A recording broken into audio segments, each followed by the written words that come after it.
director of the UK's Intelligence, Cyber and Security Agency claims that Moscow's military command was descending into chaos and its ground offensive is appearing to slow. But the Pentagon and NATO insist that Russian forces are regrouping in the east rather than withdrawing from the north. So to tell us more about the state of play in Ukraine, we're now joined by Bill Roggio, who's a senior fellow at the Foundation for the Defense of Democracies. Welcome to you, Bill. Good to have you with us. I want to start by talking about the helicopter attack that we saw on Russian soil today. Now, Kyiv has yet to confirm or deny that it was behind that. What do you make of it?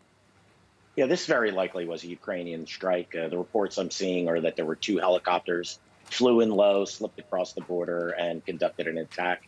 It's not surprising that you could pull off an operation like this. Not surprising that the Ukrainians are able to pull off an operation like this. They've been very bold in their fighting against the Russians.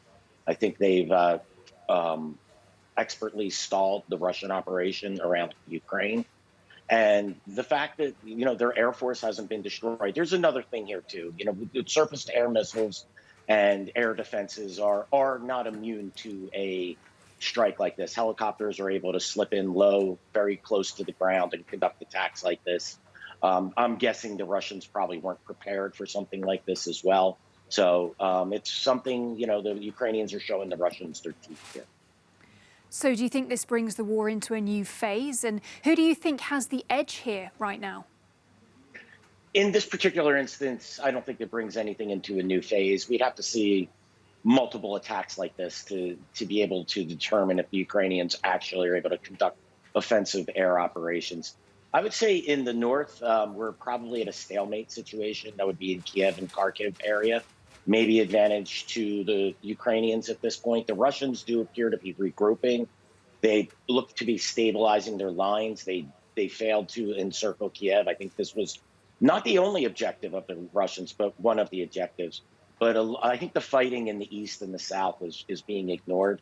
This is key strategic ground for the Russians, and I think the Russians at the moment have the advantage there. The fortunes of war can change, but right now the Russians have been able to take significant territory and do threaten to encircle Ukrainian troops on the line of the Donbass.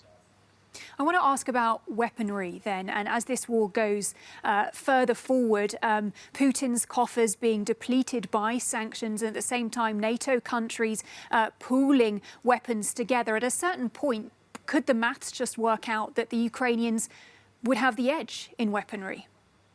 It's possible. The edge in weaponry to halt a Russian advance, possibly. I'm not sure they're going to have the weaponry needed to drive back the Russians.